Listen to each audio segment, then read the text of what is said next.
तो अब हम लोग आते हैं परमानेंट लोक अदालत पे। की डिफरेंस क्या है कि इसमें हम लोग देख सकते हैं कि इसका जो डिडक्शन है up to 1 crore in monetary dispute with broader scope for non monetary ones. तो ये परमानेंट लोक अदालत। अदरवाइज ज़्यादा कुछ डिफरेंसेस नहीं है। Have jurisdiction over up to 1 crore, or like this like water, electricity, transport, telecom, and can decide cases on their merits if conciliation fails. And their awards are final and binding, offering a fast, inexpensive way to resolve essential service dispute without lengthy court battles. So, no bound by Civil Procedure Code or Evidence Act, allowing flexible, speedy hearing. Oh, Legal Service Authority Act 1987 was amended in 2002 to provide for the establishment of permanent लोक अदालत to deal with cases pertaining to the public utility services. Reasons क्या है? The reasons for the establishment of permanent लोक अदालत are follows. The Legal Service Authority Act 1987 was enacted to constitute legal service authority for providing free and competent legal services to the weaker section of the society to ensure that opportunity for seeking justice were not denial to any citizen by reason of economic or other disability, and to organize lok adalat to ensure that the operation of the legal system promotes justice on the basis of equal opportunity. Now, the system of Lok Adalat, which is an innovative mechanism for alternative dispute resolution, has proved effective for resolving disputes in a spirit of conciliation outside the court. However, the major drawback in the existing scheme of organization of the Lok Adalat under the said Act is that the system of law is maintained mainly based on compromise or settlement between the parties. If the parties do not arrive at any compromise settlement, the case is either returned to the court of law or the parties are advised to seek remedy in the court of law. This causes unnecessary delay in the dispensation of justice. If Lok Adalat are given power to decide the cases on merits in case of parties fail to arrive at any compromise or settlement, this problem can be tackled to the great extent. Now, further, the cases which arise in the relation to public utility services such as Mahanagar Telephone Nigam Limited, Delhi Vidyut Board, etc. need to be settled urgently so that the people get justice without delay, even at a pre-litigation stage. And thus, most of the petty cases, यानी कि बिना वो छोटा-छोटा cases which are not to be going regular court would be settled at the pre-litigation stage itself, which would result in the reducing the workload of the regular court to a great extent. It is therefore proposed to amend the Legal Service Authority Act 1987 to set up a permanent Lok Adalat for providing compulsory pre-litigative mechanism for conciliation and settlement of the cases relating to public utility services. अब features पे आते हैं. The salient feature of the new situation लोक अदालत है permanent लोक अदालत shall consist of chairman who is or has been a district judge or additional district judge or has held judicial office higher in rank than the district judge and two other person having adequate experience in public utility services. Now, the permanent local adult shall exercise jurisdiction in respect of one or more public utility services such as transport service of passenger goods or by air, roads, water, postal, telegraph, or supply of power, light or water to public by any establishment, public conservation or sanitation service, hospital or dispensary and insurance services. The pecuniary jurisdiction of the permanent local adult shall up to rupees 10 lakh. यहाँ लिखा हुआ है however central government may increase the state pecuniary jurisdiction from time to time. तो अभी जो current है वो हो चुका है आपका up to 1 year.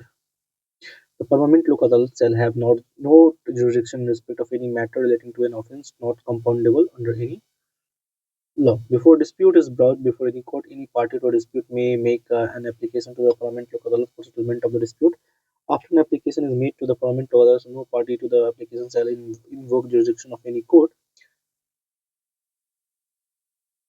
where it appears to permanent लोक अदालत that there exists an element of settlement which may acceptable to the parties. तो ये सब हो गया आपका. Every award made by the permanent law shall be final and binding on the all parties thereto and shall be by a majority of the person constituting the permanent लोक अदालत. The family court पे तो ये this is Act of 1984 was enacted to provide for the establishment of family court with a view to promote conciliation and secure speedy settlement of disputes relating to marriage and family affairs. The reason for the establishment of separate family court are as follows. Several associations of women, other organizations, and individuals have urged from time to time that family courts be set up for the settlement of family disputes, where emphasis should be laid on the conciliation and achieving socially desirable result, and adherence to residuals of procedures and evidence should be eliminated. Law Commission, in its 59th report, 1974, has also stressed that in dealing with disputes concerning the family, the court ought to be adopt an approach radically different from that adopted in the ordinary civil proceeding, and that is, it should make reasonable effort at settlement before the commencement of the trial. The Code of Civil Procedure was amended in 1976 to provide for special procedure to be adopted in suits or proceeding relating to matters concerning the family. However, not much use has been made by the court in adopting this conciliatory procedure, and the court continued to deal with family dispute in the same manner as other civil matters, and the same adversary approach prevails. The need was therefore felt in the public interest to establish family court or speedy settlement of family dispute. Therefore, the main objective of the reason for setting up family courts are to create a specialized court which will exclusively deal with family matters so that such a court may have the necessary expertise to deal with these cases expeditiously. Thus, expertise and expeditious disposal are two main factors for establishing such court. To institute a mechanism for conciliation of the dispute relating to the family, provide an inexpensive remedy, and have flexibility and an informal atmosphere in the conduct of proceeding. Now, salient feature of a family court are as follows. They provide for the establishment of family court by the state government in consultation with the High Court. It makes it obligatory on the state government to set up a family court in every city or town with a population exceeding 1 million. It enables the state government to set up family courts in other areas also if they deem it necessary. It exclusively provides within the jurisdiction of the family court that matters relating to the matrimonial relief, including nullity of the marriage, judicial separation, divorce, restitution of conjugal rights, or declaration as to validity of the marriage or to as to matrimonial status of any person. The property of the spouses or of the either of the two. Declaration as to the legitimacy of any person, guardianship of person, or custody of any minor, etc., and maintenance of wife, children, and parents. It makes it obligatory on the part of the family court to endeavor, in the first instance, to effect reconciliation or settlement between the parties to the family dispute. During this stage, the proceeding will be informal and rigid rules of procedure shall not apply. It provides for the association of social welfare agency, counselor, etc. during conciliation stage and also to secure the service of medical welfare expert. It provides that the parties to a dispute before a family court shall not be entitled or as of right to be represented by the legal practitioner. However, the court may, in the interest of justice, assistance of a legal expert as an amicus curiae. It simplifies the rules of evidence and procedure so as to enable a family court to deal effectively with the dispute. It provides for only one right of appeal which shall lie to the High Court. अब आते हैं हम लोग ग्राम न्यायालय पे। ग्राम न्यायालय act कब है? 2008 का। तो ग्राम न्यायालय के पहले देखते हैं। द कॉन्सेप्ट ऑफ ग्राम न्यायालय was proposed by law commission of India in its 114th report to provide affordable and quick access to justice for citizens in rural areas. Article 39A of Indian Constitution ensures that legal system promotes justice and provides free legal aid to ensure equal opportunity for all citizens regardless of economic and other disability. This vision was realized with the passage of Gram Nyalay Bill 2008 and the subsequent implementation of Gram Nyalay Act 2009. Gram Nyalay are deemed to be court of judicial magistrate of first class with both civil and criminal jurisdiction to settle PT disputes at the village level. The act extends to the whole of India excluding Nagaland, Arunachal Pradesh, Sikkim and certain tribal areas in Assam, Meghalaya, Tripura and Mizoram. Establishment of criteria. This court are to be established for every panchayat at the intermediate level for or a group of contiguous Gram Panchayat. The headquarters of Gram Nyalay are located at the intermediate panchayat level. The presiding officer, known as the Nyadhikari, is appointed by the state government in consultation with the High Court.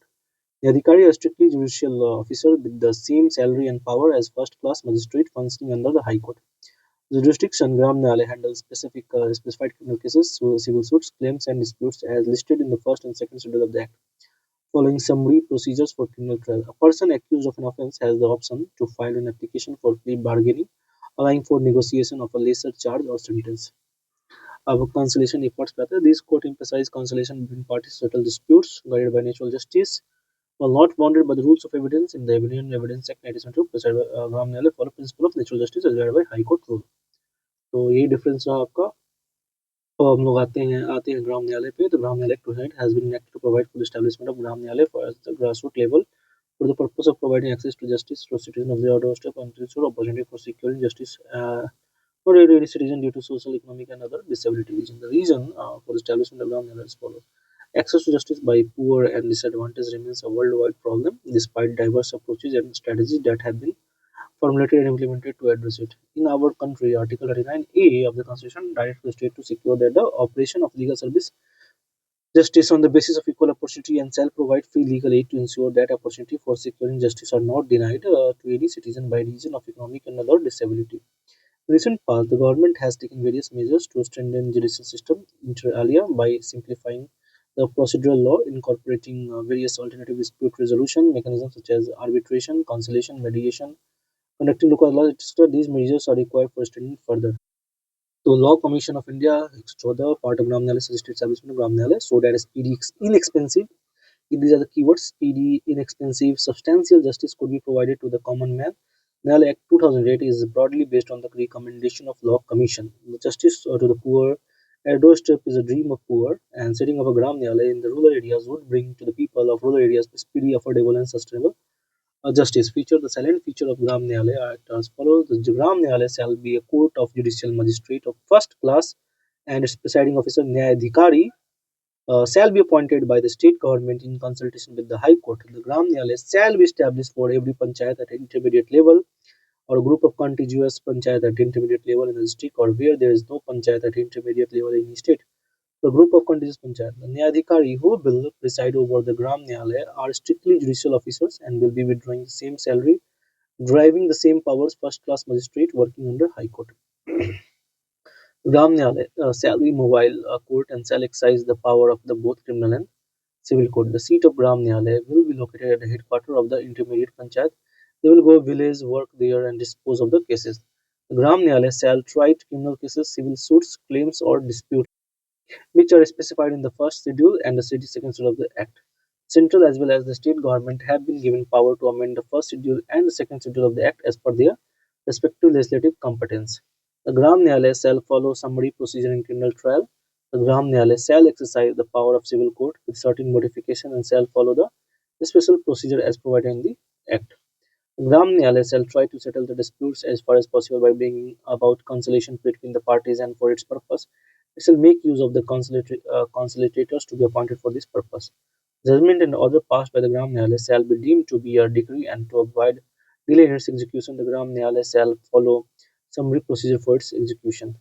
The Gram Nyalay shall not be bound by the rules of evidence provided in the Indian Evidence Act 1872, shall not be bound by these rules of evidence, but shall be guided by principle of natural justice and subject to any rule made by the High Court.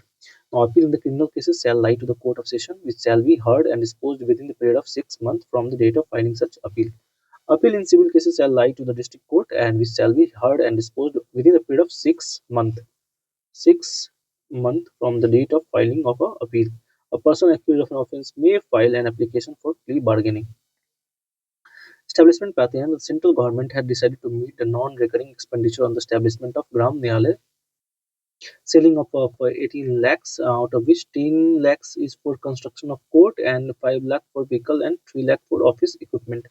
More than 5,000 Gram Nyalay are expected to be set up under the act, for which the central government would provide about 1400 crore by way of assistance to the concerned state UT.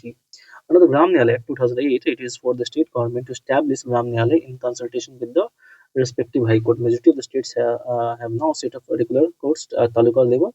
Further reluctance to a possible official and other state functionary to invoke jurisdiction of Gram Nyalay. Lukewarm of the bar, non-availability of the notaries, and the stamp vendor problem of concurrent jurisdiction and regular courts are other issues indicated by the state which are coming in the way of the operationalization of Gram Nyalay. The issues affecting operationalization of the Gram Nyalay were discussed in the Conference of Chief Justice of High Court and Chief Minister of the state in April 2013. It was decided in the conference that the state government and High Court should decide the question of establishment of Gram Nyalay whether feasible, taking into account their local problem, and the focus is on setting up Gram Nyalay in the talukas where regular courts have not been set up. So we are done with Gram Nyalay. We'll continue with another topic.